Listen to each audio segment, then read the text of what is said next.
Nos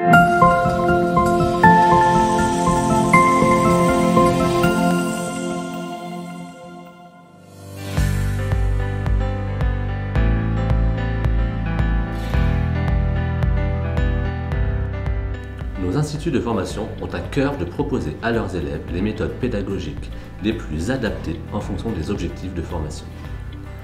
L'une de nos valeurs principales est l'innovation pédagogique et l'apprentissage par la pratique. C'est pour cela que nous mettons régulièrement nos élèves en scène, dans des mises en situation professionnelles, des cas concrets et dans d'autres situations simulées en immersion. Nous plaçons la simulation au cœur de notre projet pédagogique. Nous participons d'ailleurs à un projet de promotion de la pédagogie par simulation nommé « Jamais la première fois sur le patient », en lien avec l'Union européenne et la région Auvergne-Rhône-Alpes, qui s'associent pour développer l'offre et la qualité des formations sanitaires et sociales.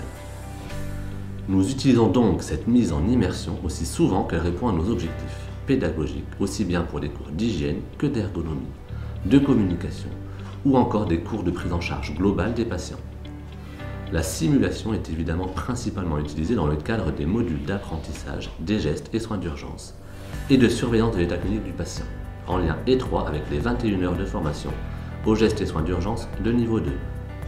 Nos instituts sont donc équipés de nombreux mannequins, tous âges, et notamment d'un mannequin moyenne fidélité qui nous permet de reproduire fidèlement des situations de prise en charge urgente sur un patient pouvant se dégrader à tout moment. Ce mannequin peut émettre des sons et même parler par l'intermédiaire du formateur équipé d'un micro. Le mannequin est relié à une tablette qui remplace le scope. Le formateur peut ainsi interagir avec l'élève en faisant évoluer les paramètres vitaux du patient au fil de la simulation. Après chaque mise en situation, un temps de débriefing est proposé aux élèves. Ce temps de simulation constitue donc un véritable temps d'apprentissage au service de nos élèves dans l'acquisition de leurs compétences, de leur savoir-faire et de leur savoir-être, qui leur seront nécessaires à la pratique de leur future profession.